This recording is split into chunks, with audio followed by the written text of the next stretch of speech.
Welcome back everyone. In this video of QBASIC series, we are going to explore character set of QBASIC. So let's get started.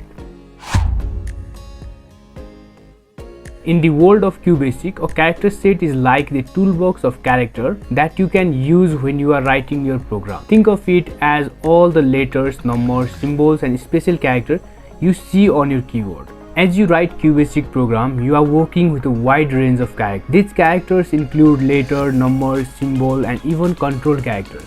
Each character is represented by a unique numeric value according to the ASCII, American Standard Code for Information Interchange Encoding. For example, A is represented as a 65, B is represented as a 66 and so on. The QBASIC character set consists of alphabet, both small and capital, numbers 0 to 9 and special characters. These special characters have their own meaning and function.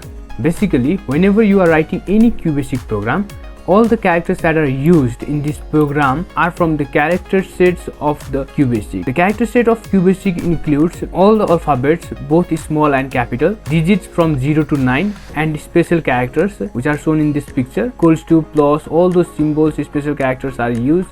You can use to write a QBASIC program. That's it for today's video. In next video, we are going to see about variable and constant. Don't forget to like, comment, subscribe and share our channel for more QBASIC tutorials. Thank you for watching.